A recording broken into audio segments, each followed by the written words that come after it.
Welcome. I'm Sebastian Mahfood, and you're listening to WCAT Radio, the on-air wing of En Route Books and Media, bringing you the dulcet sounds of Catholic wisdom. Hello, this is Ray Gerard. Welcome to another edition of St. Paul's Letters to America. With me again today is my co-host, Bob Hennekeys. Bob, thank you again for being with us. Always look forward to being with you, Ray. This is a great opportunity to bring a little more thought about God and God's Word to others. So I'm always happy to help. And we do that in the context of St. Paul's letters to America. Now, what would those be? Those would be letters that would be the types of letters St. Paul would write to us if he were alive today. How could we possibly imagine, we could do such a thing? How could we take upon ourselves the idea that we could come up with a letter that St. Paul would write to America today? We think we can do that with a good deal of confidence because the writings of St. Paul, like all Scripture, is inspired. It's timeless. It expresses truths from God. If we don't believe that, then we have trouble with the gospel itself. And as St. Paul would say, then we're a little lost at that point. But in any event, that's what we do. We look at some issue in our society today, and we do it through the prism of St. Paul's letters. And as we do, we always bear our motto in mind. And today I think that motto is going to apply quite well, which is that we look at these things with love and kindness. That is always important, but through the light of truth, as much as we can determine it. We use these letters from St. Paul, and then we compare his ideas with other things, other ideas, other things that we can rely on. We search for the truth. We compare different ideas, different notions, and try to analyze things and try to determine what makes sense. What is, in fact, the truth? What is truth? Pilate asked that question. Hopefully we're a little bit more receptive than he was to what truth is. But today, the letter that we have from St. Paul is this, and then we'll explain our issue as soon as we read it. But the letter from St. Paul is this. The message of the cross is foolishness to those who are perishing, but to us who are being saved, it is the power of God. For it is written, I will destroy the wisdom of the wise, the intelligence of the intelligent I will frustrate. Where is the wise person? Where is the philosopher of this age? Has not God made foolish the wisdom of this world? For the world, through its wisdom, did not know Christ. Those without faith demand signs, and the learned in academia look for wisdom. But we preach Christ crucified, a stumbling block to those without faith, and foolishness to those in academia. For the foolishness of God is wiser than human wisdom, and the weakness of God is stronger than human strength. God chose the foolish things of this world to shame the wise. God chose the weak things of this world to shame the strong. Now, if you are a Bible scholar, you will recognize those passages as coming from the first letter that St. Paul wrote to the Corinthians. But he could just as easily have written it to the Americans. Now, we did take it upon ourselves to make one change. Paul himself talked of the fact that Jews demand signs and Greeks look for wisdom. We translated that into modern groups by referring to people without faith, or those the learned among us in academia, the people in the universities who I suppose could be looked up to as people who are the arbiters of wisdom. They are the learned among us. And why do we think that we can relate these two groups with the two groups that Paul talked about? Well, we can explain that. When St. Paul was talking about the Jews as people who looked for signs, what he was talking about were the people of the Old Testament, people brought up with the stories and the traditions from the Old Testament, who believed that a Messiah was going to come who was going to wield worldly power.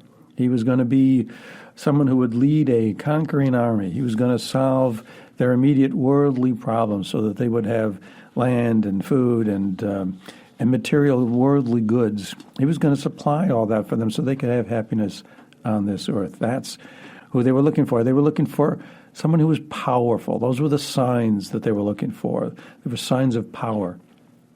What about today?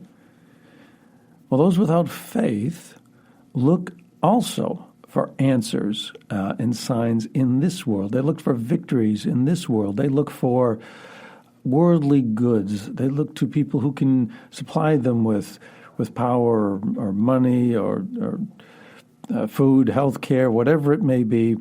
Those are the things that take a preeminent place in the concerns of a lot of people, and they strive for those types of things. And what about the Gentiles and the Greeks that Paul was talking about? What were they looking for? What did Paul have to say to them? What did Paul say to them where, that would allow him to say that, what he was preaching was foolishness to them? Well, in his day, people who subscribed to Greek philosophy believed that the human body was a temporary trap and that the human spirit yearned to be free, and that once death came, that spirit would be freed from the human body and it would be liberated, and that was its true nature. Well, of course, the gospel preached by St. Paul was something very different. He preached a resurrection of the body, that after death, Jesus Christ lived on in his human body. Well, that was foolishness to them. That didn't make any sense. They contradicted everything they understood as wise. And nevertheless, he said that he preached Christ crucified, and that, however, was foolishness to them because it didn't comport with their ideas. And how do we translate that into our world today? Well, today we are looking for a liberation from our body in a number of ways. For example, in our world today, people want to be able to define their own gender. They have a gender that's assigned. If you think of gender in terms of biology and in terms of sex, then we have a gender that's assigned to us at birth, biologically. But other people today think that gender is something very different.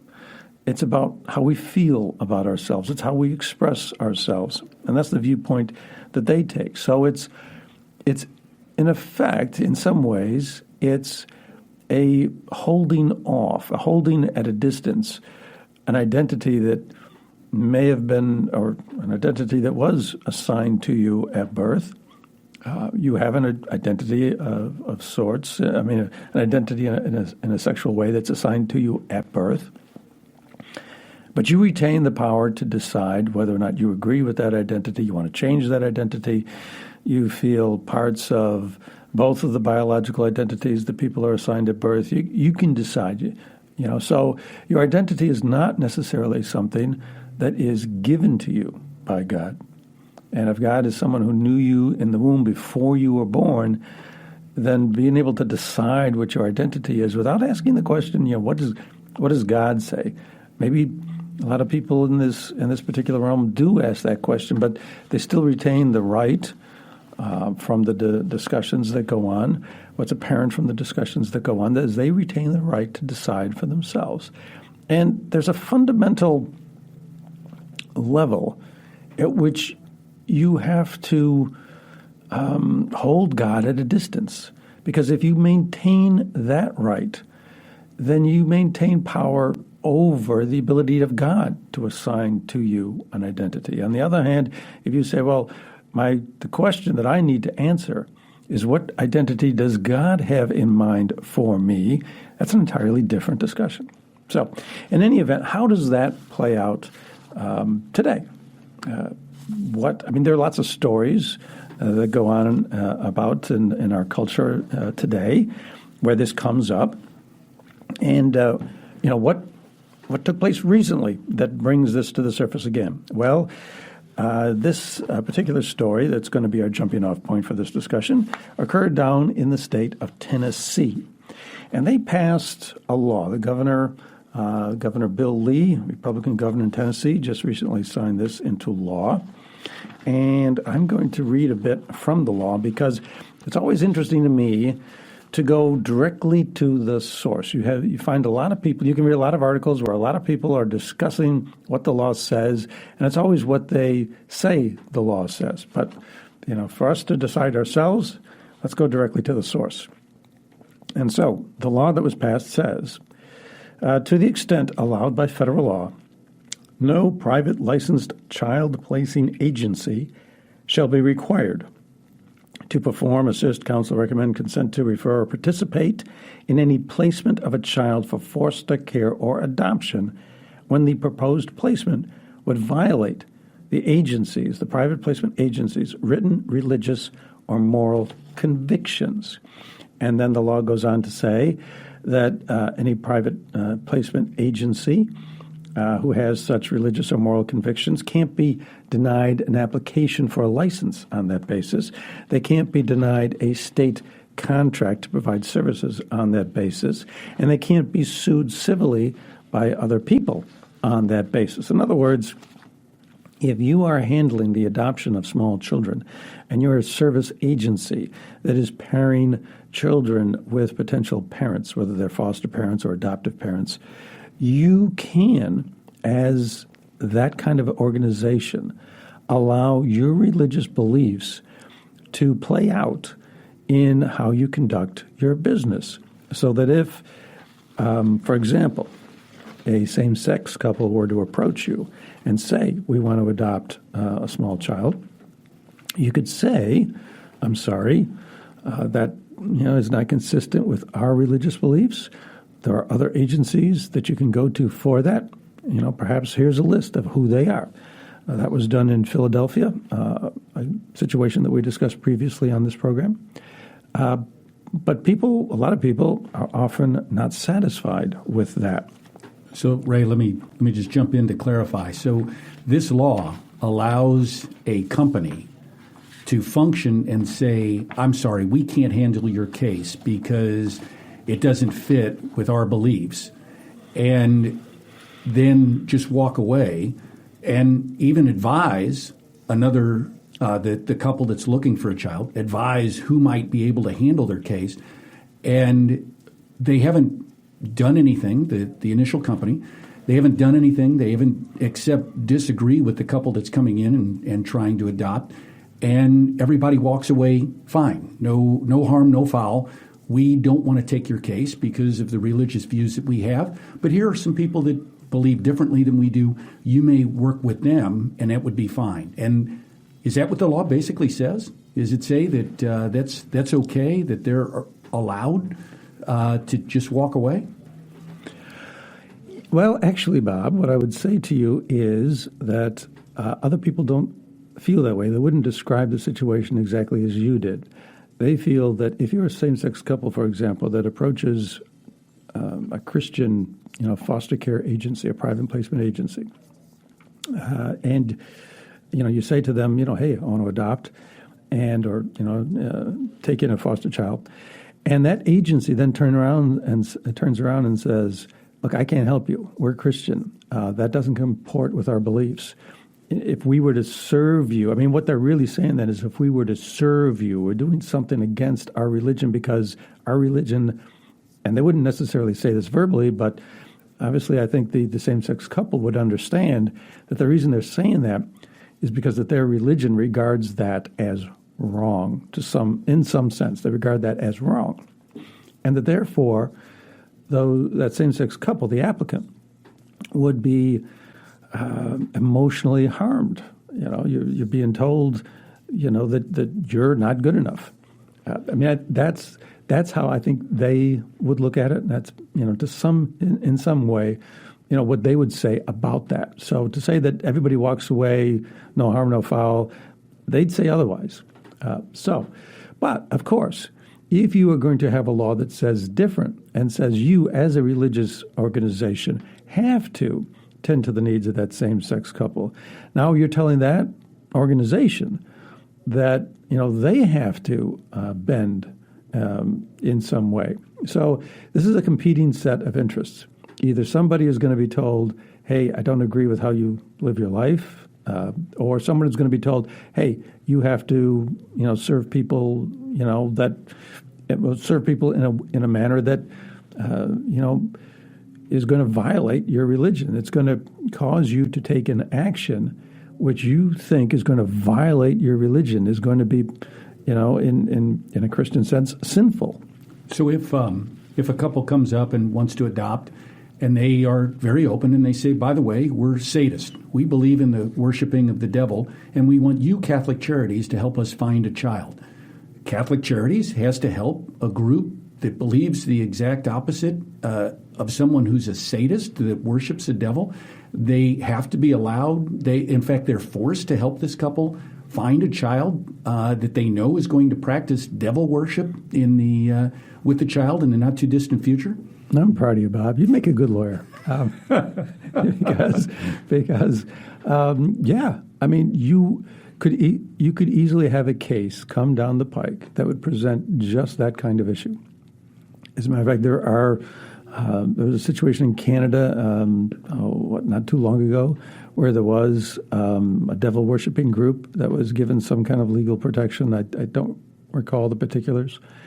You can eat. I mean, where was it? Is it in the U.S.? I can't remember now, but in some governmental sphere, devil worship was accorded the status of a religion.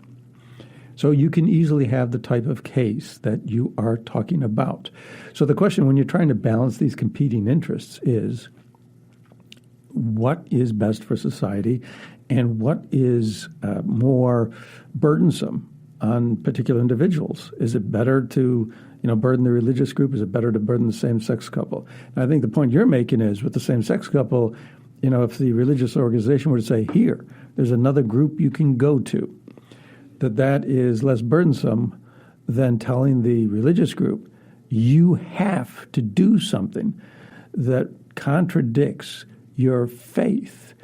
For people of faith, their faith is important. You are going to have to go to God after this life and account for how you lived your life, how you lived your faith. This is no small matter for these people. And so to require them to go against their faith is no small matter. History is full of cases where people have been willing to die for precisely such reasons. This is not a small issue to such people. So, in any event, all right, so what's so terribly new and different about this? Because this issue has, been prevalent in our society for years. Well, there is something that's a little different this time around, and it is that there was a group, the LGBTQ Society in Tennessee, Chamber of Commerce. There's a particular Chamber of Commerce devoted to the LGBTQ community, and they, along with some other groups, put together a certain letter in opposition to this law, and then got a number of signatories, a number of corporate signatories to this letter. Most notably, Amazon signed the letter. American Airlines signed the letter. Marriott International, Nike, Nissan, other organizations, the Tennessee Titans, Nashville Predators, and then there's about 3 dozen large corporate sponsors, and then another 100 or so small businesses, all of them signing this letter. So now we have a number of players in the economic realm, a number of corporate business sponsors who are taking a stance on a social issue, a political issue. That's different. Now, in this particular letter, what it says is that we ask that lawmakers not pursue any further legislation that would target or exclude LGBTQ people, which would do harm to Tennesseans and create unnecessary hurdles to economic competitiveness. Now, the question is, what exactly does that mean? Is that some kind of implied threat? Unnecessary hurdles to economic competitiveness? In other words, if you pass these types of laws, we're going to boycott your state. There are cases, Georgia, on the abortion front, there are lots of instances where people are organizing boycotts against certain states that are passing these heartbeat laws and things of that nature. So is that part of what's involved here? Is it just simply an innocent statement that, hey, there may be unnecessary hurdles to our economic competitiveness because consumers won't buy our products or services in Tennessee because Tennessee has an unjust law? It's open to interpretation. But it is ironic that that these businesses are taking a political stance on this particular issue. Because there are other instances where it's not the. I mean, there are lots of instances where doing economic harm is allowed, depending on whose ox is being gored. But in any event, that is what took place in the state of Tennessee. A number of corporations have come out openly. It used to be the case that corporations would stay away from political issues, especially cases of religious freedom. Those are very sensitive issues. And so this is new. Michael Jordan apparently in 1990 was asked some question about, some sneakers that he was a sponsor for or selling. I don't know the situation directly, but I do know the quote, which is kind of famous. And he was asked to take some stance on some issue favored by Democrats, and he refused. And the reason he gave was because supposedly he said, quote, "Republicans buy sneakers too." And that was the mindset. If you're going to be selling your product in the marketplace, you want people, whether they're conservative, liberal, Christian, non-Christian, gay, straight, whatever, you want everybody to buy your product. You don't want to close off any sector of the marketplace. That's not the case anymore. Corporations are increasingly feeling the need to speak out on these issues. Apparently, when they don't, they suffer negative consequences. There are studies and experiences that they've had that show that when they don't speak out, they can suffer economically. And then when they do speak out, not so much does it even matter on which side they speak out, but that they often fare better economically. So this is something that we're going to be, I think, living with more and more. These corporations are now going to be getting into the political sphere. It used to be that individual citizens, individual voters, political interest groups would come out and speak. Now we're going to have the business community speaking as well. And, of course, who decides for a particular corporation? So there's a lot of issues that come into play now. But this is the world that we're living in. And it's also the world that St. Paul lived in. He faced terrific persecution. And, of course, he stood firm because there was a truth that was foolishness to the world around him. Now, in our age, these corporations are going along with this, particular, social movement. Why? Because those are the winds that are blowing right now. Well, St. Paul didn't believe in following winds that were blowing in the normal, non-Christian community. He was interested in what was true. And so, what is the truth? What is the proper position to take with regard to same-sex people, transgender people, people of any, different political, different, sexual persuasions and such? What is the proper stance? Well, the Vatican actually has spoken out on this, and there's a paper that was published last summer, and it was titled "Male and Female, He Created Them, Towards a Path of Dialogue on the Question of Gender Theory and Education." So what gender theory? They're talking about gender fluidity, the theory that we can decide our gender. That gender is not something it's not biological, it's not sexual, it's something different. And this was put out by the Vatican's Congregation for Catholic Education. And so this came out of the Vatican, and a lot of people were disappointed with it because they felt that it was contrary to certain things that Pope Francis had said previously. Like, for example, in 2013, when he was asked, whether or not the church was changing in this area, he memorably responded, "Who am I to judge?" Also in 2016, apparently he met a transgender Spanish person at the Vatican, so actually met with this person. And of course, that's, people who watch these things, they pay attention to who the Pope meets with. And then also, Pope Francis said, we must be attentive, not saying all are the same. People must be accompanied. So people obviously thought, well, okay, he's allowing all kinds of different persuasions and all kinds of, all different types of people, and that these, definitions such as came out in this one particular paper, male and female, he created them. That's much too restrictive, and that this is going against Pope Francis. At least that's what some people said. So, Ray, can't we interpret maybe from our Pope that while he truly believes there are truths, yes, no, right, wrong, as Jesus laid out in his life, yes, there are truths, but we can still love everyone. We can love those who disagree with us. We don't have to take their opinion. We don't have to believe that they feel differently than we do and all of a sudden theirs is the truth. But we can still love them, take care of them, nurture them. In fact, for me, the goal of anyone that is a Christian, that is a believer in Christ, is to love others so much that you want to show them what the truth is. You want to take them there. You want to help them understand. And the fact that the Pope or anyone else would simply want to love is absolutely right on. The Pope wants to love. He loves everyone. He is Jesus' representative on earth. He wants to love all. And there is a very different distinction there as far as I'm concerned. Love everyone is the job of every Christian. Agreeing with everyone is not the job of every Christian. In fact, we have truths that we know are correct, and we have to espouse those.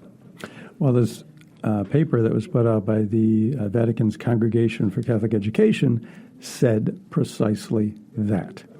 And so this idea that, what you're describing and what this Congregation, for Education was describing is somehow at odds with Pope Francis can be, I think, adequately explained because in addition to the statements that we quoted from Pope Francis, he made other statements. For example, in a trip to Georgia and Azerbaijan in October of 2016, he talked about the wickedness, his word, wickedness of indoctrinating people in gender theory, which he said was, quote, against the natural order, close quote. And why wouldn't it be?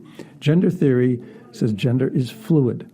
It, in some sense, denies this idea that God, has an identity for you, had a plan for you before you were born. There are biblical references to that, Jeremiah, St. Paul. It denies that.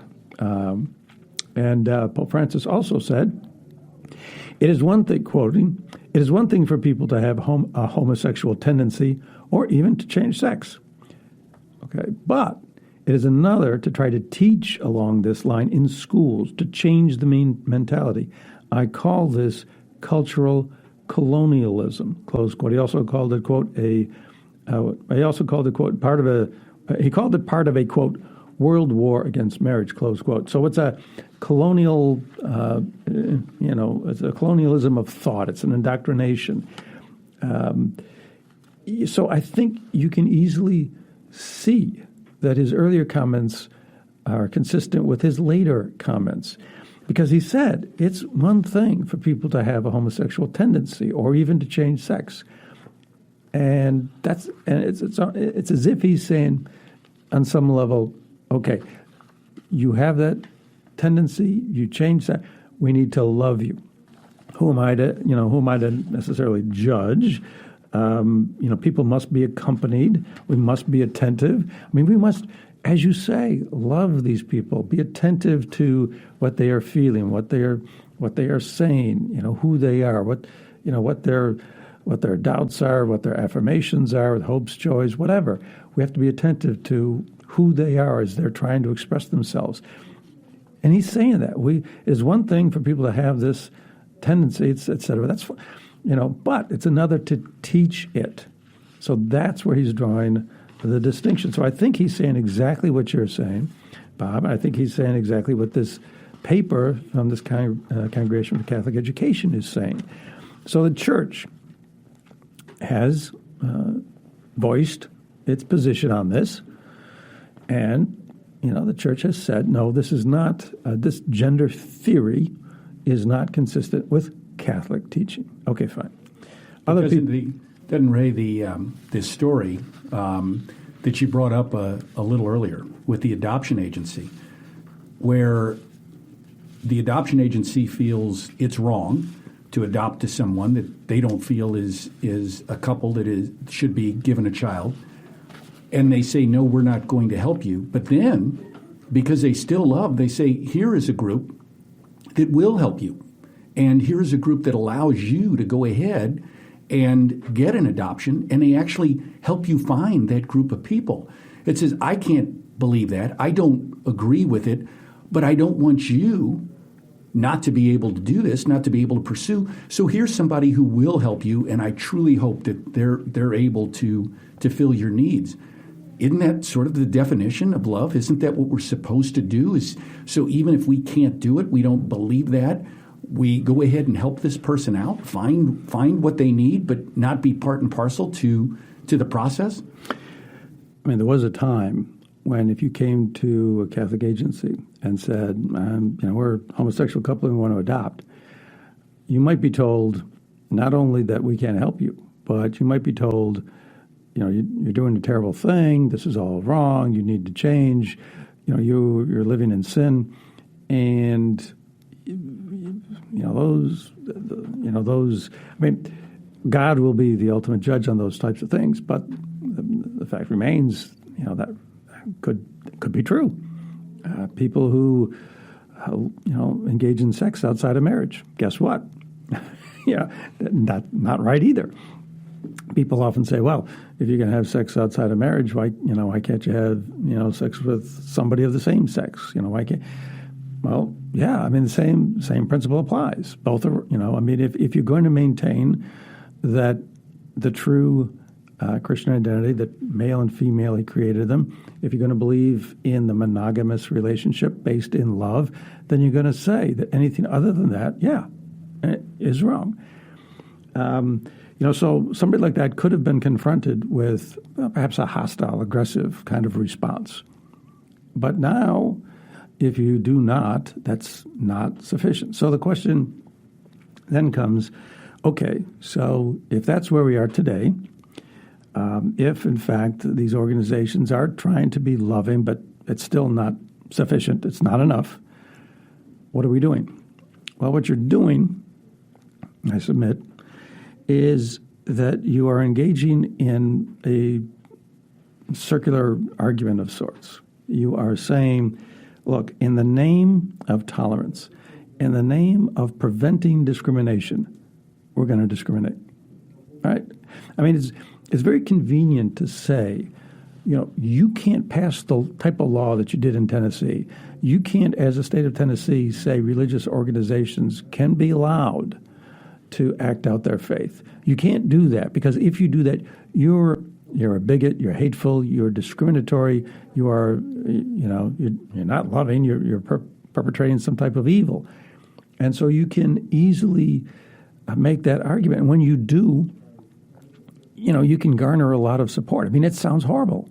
And a lot of people are like, we shouldn't allow that, of course. I mean, why reject anybody? But at the same time, while you are, clothing yourself with this moral righteousness, what you are also doing at the very same time is perpetrating a new discrimination. You're creating a new discrimination all its own, and you're discriminating against these people. So, is that not just terribly inconsistent? If you're going to be saying, we need to respect everybody, and that's what guides us, and that's the fair thing to do, then what about the people who have the religious beliefs? Can they not have them? Or can they not live their lives in accord with them? That is what you're saying. There was there's a case in Iowa that came up recently, also in this arena of religious discrimination, where there's a Christian student group and it was called Business Leaders in Christ. And it began in 2016, and a gay student approached the group and asked for admission into the group. And the gay student indicated, in fact, that he or she was gay.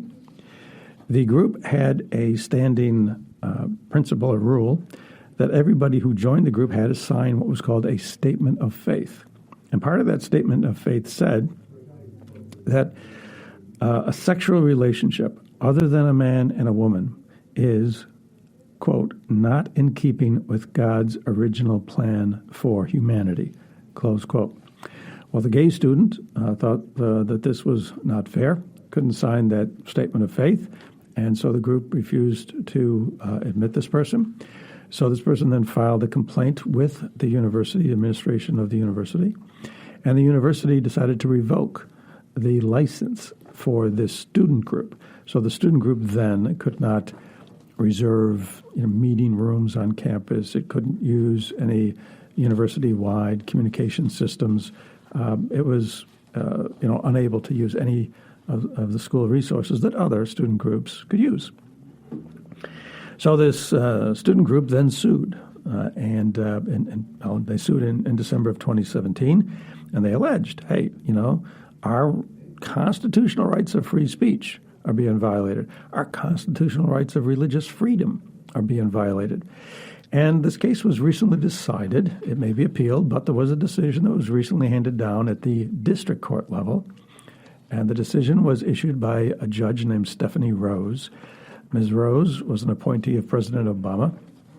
And she said that while the policy of the school that student groups had to admit everybody, and they couldn't be closed to certain people, so you couldn't have a statement of faith that would, close your ranks to certain people, and that every group had to be open to everybody. She said that while that policy actually was okay, the way it was implemented at the University of Iowa was not okay.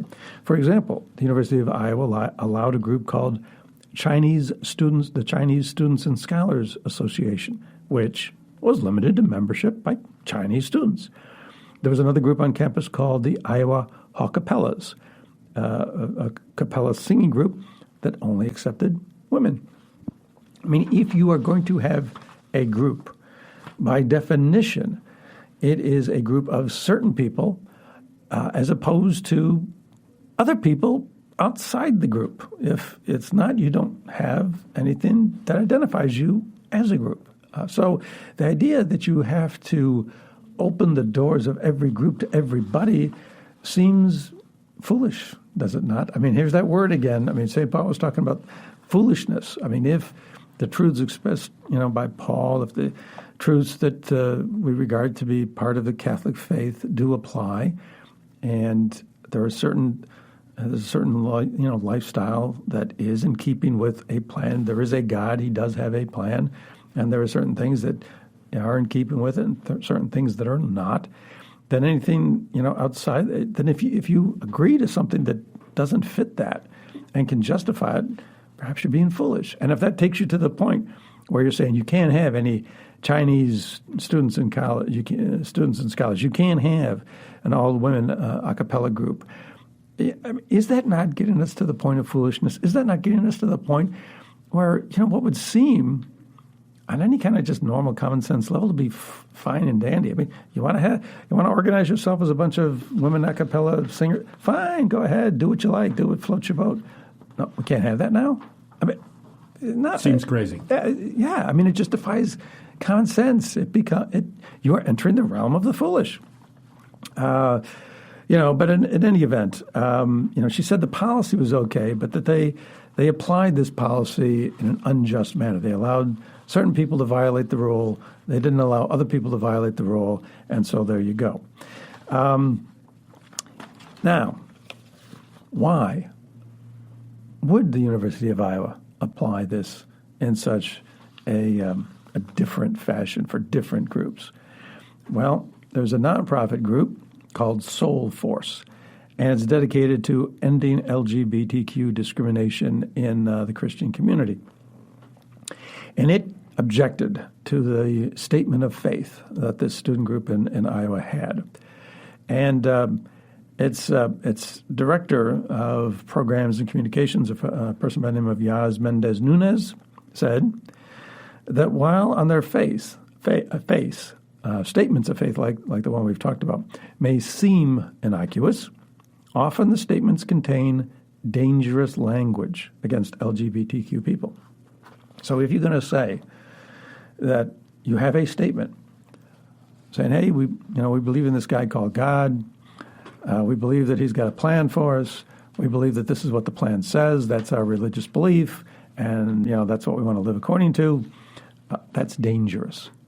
So, by its very nature, that is now casting a judgment upon the faith of those people. That faith that they have, they think it's true. You are calling it, you are labeling it, you are judging it to be dangerous.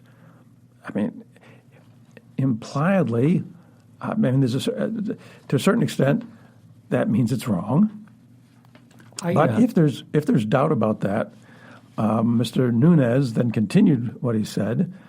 He said, we know there are so many ways to read the Christian Bible that do not promote what he referred to as spiritual violence and do not back up this idea of one man and one woman. So he's against this particular statement of faith because he has made a judgment. And his judgment is that it's not legitimate Christian faith, that the way he reads the Bible is that, the definition of a married couple is broader than just this old, traditional, ancient, anachronistic idea of a man and a woman. Well, okay, he can interpret the Bible as he wishes. But what he is really saying is his interpretation is the correct one, and the student group has an incorrect interpretation of the Bible. And so what are we doing? In the name of tolerance, in the name of non-discrimination, in the name of being fair to everybody, allowing everybody its freedom, we are now imposing a form of religion. We are now dictating what tenets of religion are acceptable and which are not.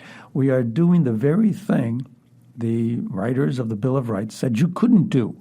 You are prescribing religion. We make in the name of a separation of church and state. This is what is so often invoked against these people, like this students group in Iowa. In the name of religious freedom, we are telling you what religion you can have. There are different interpretations. This is an interpretation that does not cast aspersions on people of the LGBTQ community in the judgment of Mr. Nunez. That interpretations that don't hurt the feelings of these people are the correct interpretations, and then the other interpretations can't be allowed. We are doing the very thing the Bill of Rights says you can't do. As an engineer, I don't read the Bill of Rights often, but I do recall that the First Amendment of the Bill of Rights basically said that you can't discriminate upon religion. And it seems that this is an obvious case of being exactly that way. We are discriminating against this group of people because of their belief. How can it be more obvious than that? But this is the wisdom of the age, Bob. This is the wisdom of the age. This is the wisdom that is seen to be in the mainstream. This is the view that these corporations are now feeling it incumbent upon them to take the side of. These are the winds that are blowing in our times, and people feel the need to go along with them. And little groups like this little student group in Iowa had 10 people in it. And this little group, they want to get together, with themselves and be who they are. And you've got society telling them you can't do it. And with corporations like Amazon and Nissan and Marriott and all these other corporations, taking sides with people in the LGBTQ community, then, little 10-person student groups can feel a lot of weight coming down on them. Now, of course, these corporations didn't weigh in on their issue. But nevertheless, it helps create the climate, that we're living with. Another example. Take another example. Another example involves replica dog tags. Replica dog tags. There was a little group out of Texas called Shields of Strength, SOS for short. And it's a small little business, faith-based company run out of Texas. And for 2 decades, what they have been doing is they have been making replica dog tags for military personnel. Now, you remember the armed services, you get officially issued dog tags, minted through the federal government. Well, they make replicas of those, but their replicas include Bible verses, and they provide them for free to any service person who asks for it. And they've donated hundreds of thousands of these dog tags over the years. For example, at one point during Operation Iraqi Freedom, they delivered 50,000 of these in a month. And the way it works is if you're a service member and you ask for one, put a request in, they'll ship it to you. Well, there's a group called the Military Religious Freedom Foundation, and they wrote a letter to the Department of Defense and threatened them with legal action unless they prevented this practice from continuing. So you've got military service people who ask for these things. You've got a private company who wants to provide these things. It costs the taxpayer, it costs the federal government nothing. I think. I don't know if there's any kind of, just suppose you might say, well, if it's delivered with the governmental mail or something like that, then I suppose you're using the mail service provided by the government or something of that nature. So you could find maybe some minor, even negligible benefit that is being accorded this arrangement. But for the most part, it's free. In any event, the Department of Defense agreed. And so now service people cannot receive these. Well, I found an article that was written in the Air Force Times by a certain person who was in the Marine Corps, and he was deployed to Afghanistan. And he said one of the very first nights he was in Afghanistan, he found himself in a war zone attacked or under a mortar attack. And he said it was terrifying. And he said that, what he really had to cling on to was his faith. And he talked about the fact that these little dog tags, because they're so popular, they are apparently so popular, they are the emblem most often carried by members of the military in Afghanistan and Iraq. And he said that what he learned firsthand in Afghanistan was that such a small token of faith, quote, is a cherished part of a service member's identity, close quote. It's part of his identity. Now, remember, for the LGBTQ community, much of what they say is that gender theory, the whole notion of gender fluidity, is based on a person's right to express their own identity, to define themselves, to identify themselves with what they are feeling, what they are living, what they are experiencing. And it's a matter of identity that is very dear and very important to them. So on the one hand, again, companies like Amazon and Nissan and so forth feel that ability to live out your identity is something that is very important. But on the other hand, a Christian identity cannot be allowed. I just mentioned a couple things. For me, I don't know that most of us have ever been under fire, where we actually have a fear that we might die because of what we're involved in. Luckily, that hasn't happened to me. I haven't had, to a great extent, I have not been put in that position. And here we have people that are in that position who I have to thank from the bottom of my heart to going out and protecting us and being in the military and doing what they do. My father is a veteran, was in World War II, and he put his life on the line to protect me. And now we're saying to these folks, I'm sorry, you can't wear this set of dog tags. It has a Bible verse on you, which is going to help you when you're in the field, and we're going to take that away from you for some reason. Seems ludicrous to me. anyone who's ever been in any really stressful situation reaches out to God. In fact, that is the moment when most people come to know who God is, and yet we're taking that away from these military folks. Seems just crazy to me. I don't get it. I don't understand why we wouldn't allow someone under that tremendous fire that's putting their life on the line to have a Bible verse that would help them through that moment. I mean, what this boils down to is, again, just on a very basic level, it boils down to whether you believe in God. I mean, to a large extent, that's what we're talking about. Because if you believe in a God, what type of a God do you believe in? Do you believe in a God who cares? Do you believe in a God who created you? Do you believe in a God who loves you? If so, it's very easy to also believe that God knows you. He has an identity. I mean, if he created you, he had some type of identity in mind for you, and he gave it to you. And that's what people believe. That's what a lot of people believe.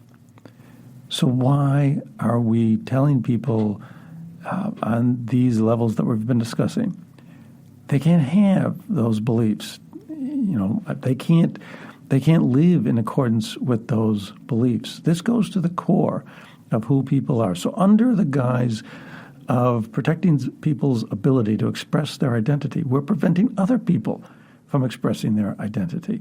Why can't we all express our identity the way we want? Why? You know, there are winds of change. There are corporations now who are feeling the need to join in to those winds of change.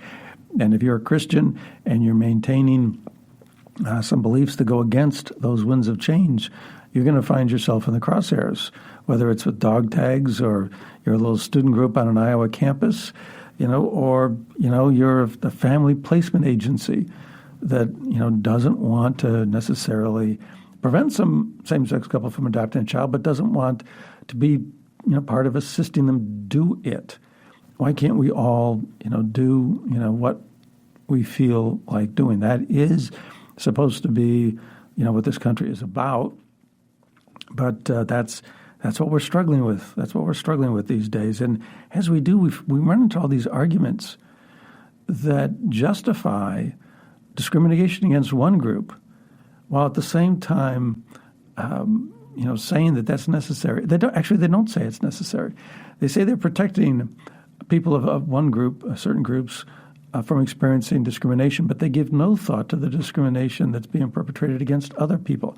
Those two things don't go together. They're inconsistent. They are foolish. They're the foolishness of this age. So, in any event, we hope that some of what we've said has been a little bit enlightening. We hope it's been a little provocative. We hope we've shared with you, you know, some awareness of what's going on in our culture and our society today. There's a lot that's out there that people don't even know about, you don't even hear about. So that's what we intend to do. That's what we try to do on this program, and we hope we do it in a manner that's respectful for everybody. We truly do. Maybe we don't succeed perfectly or as much as we would like, but we try as best as we can. And so we thank you, you know, for giving us the time. We thank you for listening to us. We hope you'll join us again. Until the next time, for myself, Mr. Bob Hennekeys. Bob, thank you again. Absolutely. Glad to be here. Until next time, God's choicest blessings be with all of you. Thank you. Hello, God's beloved. I'm Annabelle Mosley, author, professor of theology, and host of Then Sings My Soul and Destination Sainthood on WCAT Radio. I invite you to listen in and find inspiration along this sacred journey we're traveling together to make our lives a masterpiece and, with God's grace, become saints. Join me, Annabelle Mosley, for Then Sings My Soul and Destination Sainthood on WCAT Radio. God bless you. Remember, you're never alone. God is always with you.